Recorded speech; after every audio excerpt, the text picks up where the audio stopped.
Hello, hello. We are live on Facebook. I feel like at the minute I'm like swapping between houses. So I don't know if I mentioned I'm moving house. So today I'm at the old house, which is why it's so echoey because there's hardly anything left in it. But I had to come here to let some people in. So yeah, I'm meeting myself coming backwards. So like this all very exciting different backgrounds. Anyway, you don't need to know all of that. Hello, drop me a hey if you're watching live along with us. Tell us where you are in the country or in the world. We should be live on Facebook and on YouTube. That's the plan. Yeah, here we go. People are reacting. Excellent. Hey, Sharon. Good afternoon. I said good morning nearly then. So if you are watching on replay, let us know when you're watching from. And if you're seeing angry faces, don't be upset. It's because my followers know that if you drop an angry face, Facebook likes it. So this is your free reign to give us angry faces for 3.5 seconds and then stop. Otherwise my RSD kicks in and I get off the call and cry. So this is part of our series, our Changemaker series, where I interview amazing, incredible humans who are making differences in the worlds of SEN, education, business, mental health, neurodivergence. And don't do them too quick or you get banned. Sharon's like the angry face, like assassin. We've been interviewing people, talking to them about their work, signposting them to where you can find their good stuff, including some free stuff. There's some free stuff for you today. And I'm really delighted to bring to you Clare Baker. Clare has been in my world for a little while, but actually we only properly spoke yesterday for the first time ever, which was nice. So we put the world to rights. So Clare, we've got 20 minutes today. Let's give everyone a good snapshot of what it is that you do. Let's start with like how you got here. Like, what's your background? Let's have that. Okay. Background is varied. Going right back, I was actually excluded from school and really struggled in school, and made lots of different decisions that brought me to where I am today. But ultimately, it really started when I was 19, got pregnant, had my first child at 20, subsequently went on to I've got 4 children, and spent a lot of time being mum to them and navigating that world. My eldest 3 all went through mainstream school. I went back to college to study to become a counsellor. The more they needed me, but they didn't need me as much for that day to day. So I went back to study to be a counsellor. And my daughter, she's coming up 16, and she began to struggle in school. At that time, I was doing volunteer mentoring in a secondary school because I just gravitated towards working with young people and supporting them, I think, because of my own experience at school.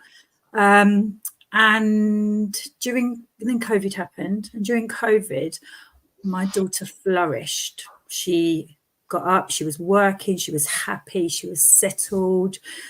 And when it was a school situation, it was very different. So we noticed differences, again, spoke with school, things like that she was kind of put under the just anxiety, quiet. She's a wonderful student, but it actually turns out that she's autistic and she has ADHD. So I kind of went down a bit of a rabbit hole with that and become like a research, and advocating for it specifically in girls. And whilst I was at college, I was offered to go and work for a early intervention company called Evolve Intervention, and they've been amazing. So I've been working for them for 5 years. During that time, with my daughter was struggling, I decided I was going to, she decided really she couldn't do school anymore. So I removed her. So I become an unschooler as well. So I was unschooling her, complete self-led learning at home, which has been incredible. She starts an apprenticeship in September. So the mentoring piece has always been there, always been in the background. When I worked for Evolve, I worked in a mentoring capacity, although my background training was counselling. I got to doing the last part of the counselling course and thought, this isn't for me. I love mentoring. I absolutely love it. So that's basically what I did. So I now still have 4 children, unschooling 1 child, and coming to the end of my time with Evolve in July, and have decided to launch my own one-to-one mentoring, which I've been a little bit overwhelmed to the amount of interest that it's had, because it's bespoke, it's completely person-led. So that's a little bit of background to where I'm at the minute. Amazing. And for those who don't know, and like I know it's different for everybody, but can you define for me what you consider to be the difference between counselling and mentoring? Yeah, I think I was actually asked this question this morning by somebody, funnily enough, because unless you're in it, you don't really know. So therapeutic help is about, there's different theories that counsellors use. So you can have a person-centred counsellor, psychodynamic counsellor, somebody who does CBT. And a lot of it is about going back into lived experience and piecing that past back to why we do the things that we do, and like the psychology and the behavior behind things like that. So if it's someone, so for example, someone's experienced trauma, a therapeutic approach to that is really, really important, because they need to understand their past to be able to move forward in their future. Whereas mentorship is just somebody who's a trusted adult, who's completely neutral. They're not a parent, they're not a teacher, they're somebody who is going to hold your hand metaphorically through anything that's challenging you. And it's around going forward, like solution focused. So I work with a lot of young people who experience emotional based school avoidance or barriers to attendance or social and emotional mental health. A lot of them are neurodivergent. A lot of them can't be in a school system, but unfortunately they are stuck within that system. And the parents, and the lovely thing about my work is I'm able to support the parents, because I think sometimes there's such a focus on the child and the young person that the parents' needs aren't met. And if the parent is feeling lost, then they can't necessarily support their child in the way they want to be able to. So I work with families as well as individuals. So I love being able to do that. But that's really the difference, because I don't work for a local authority. I don't work for a school. I don't work in a clinical sense. It's quite holistic. It's quite, I meet the person where they're at and validate everything that's going on for them and work with that. I don't try to get an outcome. I've not got to get a result for them. So that's lovely, because there's no demand in it. They just show up and I just show up. That's what you were saying yesterday when we were chatting about, sometimes that fund givers or grant givers will come to an organisation and will say, we've got this cohort of kids, they've got barriers to attendance, and our outcome target is to get them back into school. And your response to that is? No, that's not how I work. My outcome is to have a young person or a family that are well and thriving, not a bum on a seat in a school. And education is important to educators, and I understand that, and I respect that they have a job to do and they have their agenda. However, my outcome is for that young person to feel safe and to feel validated, and not to be shoved down a road that they just physically and mentally can't be in, because I think that's damaging. I think, if you want a statistic, then you are going to end up with some very unwell young people and stressed families. And that's not how I work. I work in the remit that you can't learn when you're stressed. Your brain can't retain information when it's in fight flight mode. So, how can you expect a young person, okay, your outcome is to come back to school, which I understand they're under a huge amount of pressure for that to happen. But that child or young person isn't going to be learning. So what's the point? So to me, I'm very much, I drown out a lot of the noise. I try and help empower families to drown out a lot of that noise of professionals telling them what's best for their child, and start working with, we need to understand and ask that young person directly, what do you want? What can you do? Rather than you need to do this and you need to do that. It's like, no, it doesn't work. It certainly didn't work for me as a teenager. So. And it's like one of the things, we talk about this in our community all the time, and I say in the book, I don't know if I mentioned I wrote a book, prioritizing your relationship with your child and your child's mental health is never, ever the wrong decision. Absolutely. Ever. Yeah. Like, It has, you're looking for some black and whites, there's a yeah, black and white for you, it right? has to supersede everything, because nothing is more important. Because, okay, you've got a child that might come out and have GCSEs, but if they can't, they're not in a position mentally to be able to do anything with those, then you've just traumatized a child for absolutely no reason whatsoever. So yeah, I just feel that the narrative, unfortunately, at the moment, and the pressure that's coming from the top down is just creating such a toxic environment that 100%. the victims are families, aren't they? And I young was people. speaking to somebody yesterday who works in education, and we were talking about the Children's Commissioner and the Children's Commissioner obsession with attendance and the new consultation alternative provision, even though we had one not very long ago. And it's very clear that they're going down the route of attendance at all costs. Yes. Yeah, like Helen says, it's for the funding. And we need professionals like you who will kind of put themselves between the powers that be and vulnerable families, and advocate for those families, and be the voice and a safe person for that young person.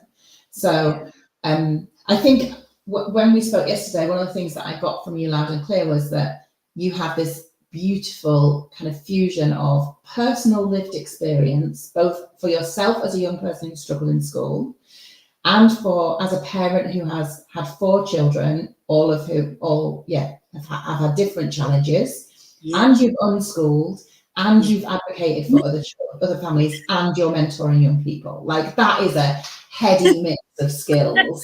And like you were telling me, I was like, this is exciting stuff. Like, this is the kind of stuff we need more of. So yeah, Sharon's saying my child has proved that having alternative provision works. He's just dysfunctional skills, maths exams a year early. If it wasn't for good alternative provision, I think a lot of our families would be up the creek. So, and I think what the other thing is interesting as well is that what you're not saying kids shouldn't be in school. You're saying, and I'm sure that you have young people who are like, I want to go back to school, and that's what you work on supporting them with, right? Yes. But you're saying, that's not my job. My job is to be a person for that. And also, I think it's important. I've had my 3 eldest children all went through mainstream, and it's done them, that it's got them where they are, and it's been incredible because they could. But it's also really important to make it as acceptable for a young person to say, this doesn't work for me. We wouldn't do it to an adult. We wouldn't force an adult into doing something that was going to be detrimental to them and cause them trauma. So, and I do get a lot of eye roll in and, the do-gooder kind of narrative. I get that. And I understand that, because schools they only know what they know. I know what I know. So we've all got our niche, and we've all got our strengths and our, what we want as an outcome. And I understand schools want that outcome, but ultimately you need to look at the whole child and not just your part of that. So when we're going into meetings, we need to leave those agendas and egos at the door, because this isn't about what other people want. This is about, what does this child want? Where is their voice in all of this? Because we wouldn't go into a meeting with a load of adults and talk about that adult, and that adult not have a right to And it's really, really important. That's really important, because the minute we begin to include children and young people, they feel validated and they feel included, which gives them autonomy, and they feel more in control of their own choices. And you will watch them naturally thrive if they feel they have a choice.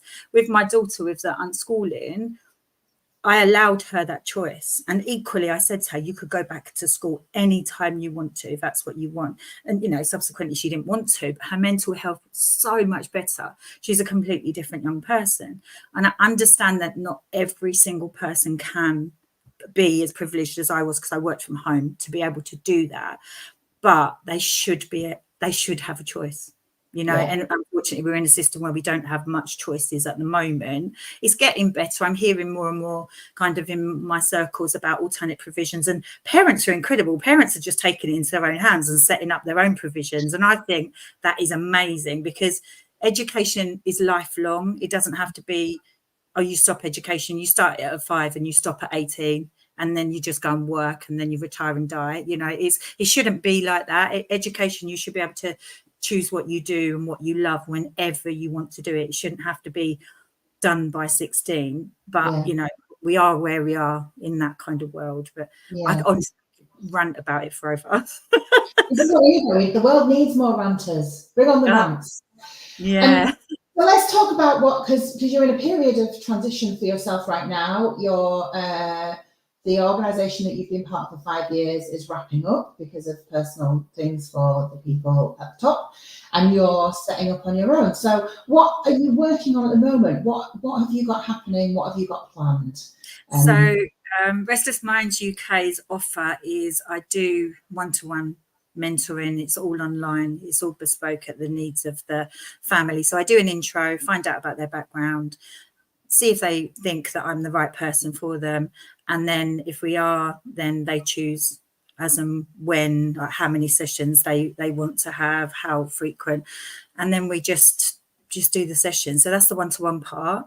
I'm working on launching a subscription for content. So lots and lots of different training and content around all different areas, like emotional based school avoidance, communicating with your young person, how to validate young people, self-harm. So there's a whole category of different stuff that people can subscribe to and access.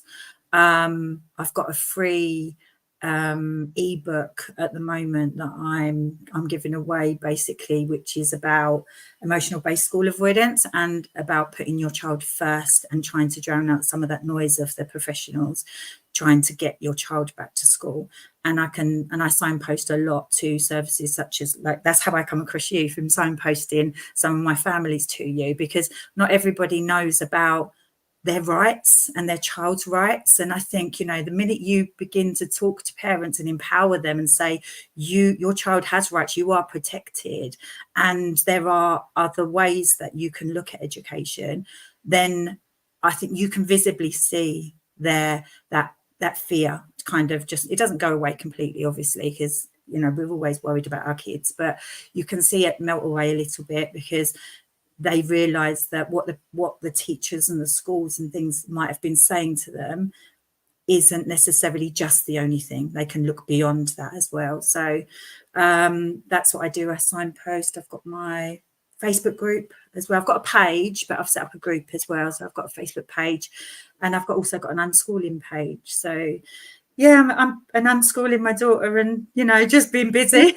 A few bits happening. So if you are watching either live or on the replay, if you scroll up through the comments, you'll see all of Claire's links. She has an unschooling group where she shares stuff for her area, for Essex, but kind of more generally, if you're interested in unschooling, you can go and find her there. Claire also has a Facebook page. If you search Restless Minds UK, you'll find her there. She has a Facebook group also called Restless Minds UK, and your ebook is a cracking resource. So it's a booklet for people who have a child or a young person who is experiencing emotional based school avoidance, which we really need more information about. So it's pitched particularly to families, right? It's like it's for families. It's for families, but anybody in education that is, has empathy for young people that can't access education. It's like, if somebody who worked within education read it, I think it would still be helpful to them to understand actually really what does go on for families and young people, because it runs a lot deeper. It's not a choice. Children want to learn. They're inquisitive. Young people want an education. They really do. But only having one type of education isn't going to be the solution to it. So I think if educators read it, and schools, I want to send it out to schools actually, because I think it would be really helpful for schools to have, so that they begin to understand the wider picture beyond their own needs and their own narrative and agenda for that person to get back to school. It's about actually that young person does want to learn. We want to educate. How can we meet them somewhere, agree on what that looks like at that young person's pace, as opposed to, we need you to come in and touch the gate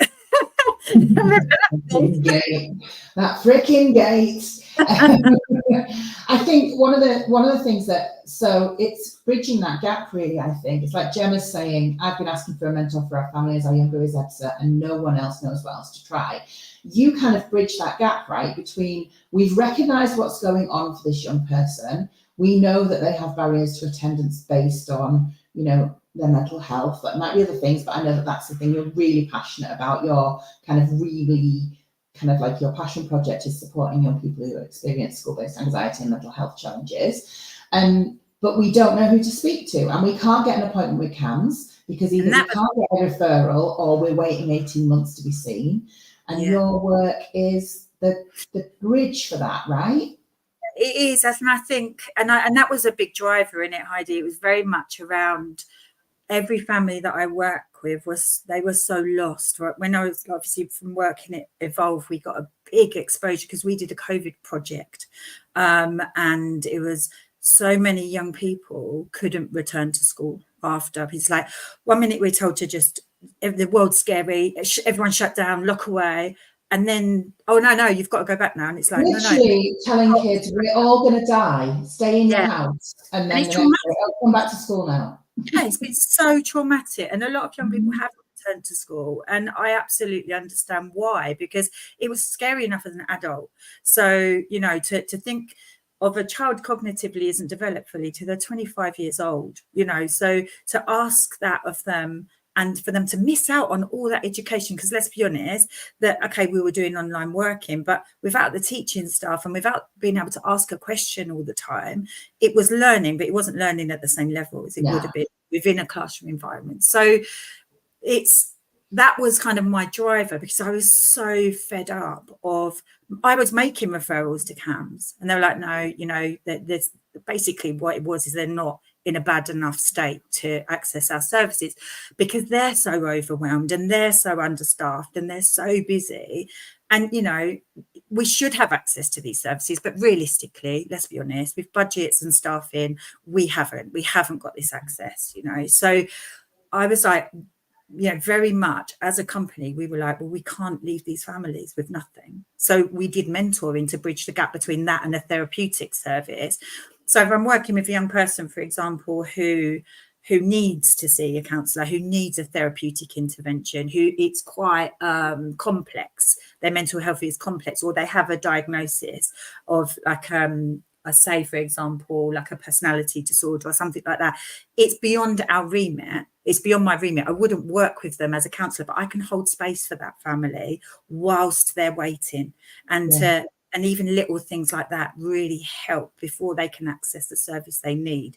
So we're not coming in doing a therapy, like with Restless Minds, it is purely mentoring. If I begin to recognise in a young person that they would benefit from a therapeutic intervention to see a counsellor, then I would have that conversation very gently with their family and with them themselves.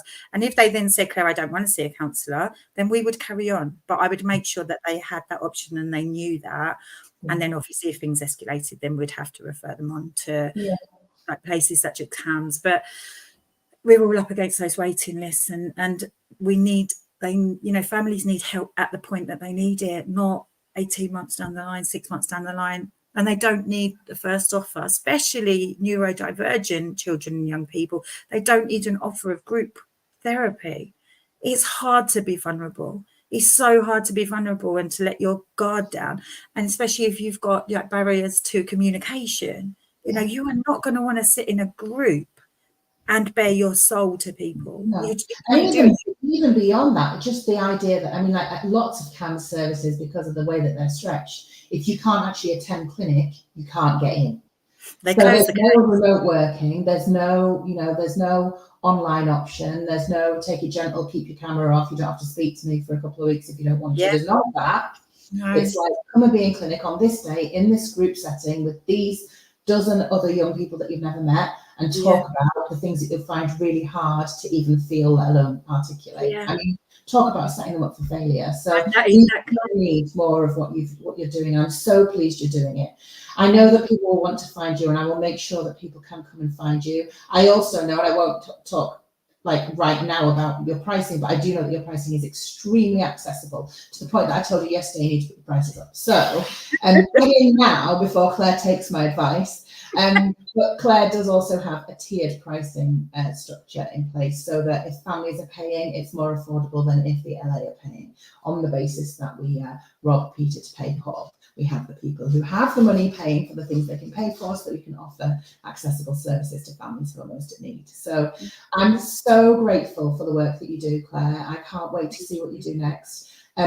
Please, if you haven't already, go and click the link and get Claire's ebook. It's free. You pay for it with your email address, full disclosure, but that's all you pay for it with.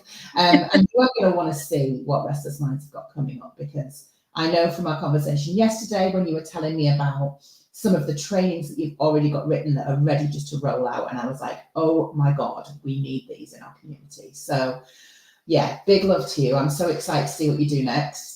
Thank you so much for the opportunity, Heidi. I really appreciate your time. Truly, it's wonderful. I love speaking with people who have got, like, there's so much alignment, and I know you're going to give, you're already bringing such value to the community, but I know you're going to give so much more. So for those people who need to find her, go and search Restless Minds UK on Facebook and anywhere else. I'll make sure that the link is pinned here in the comments.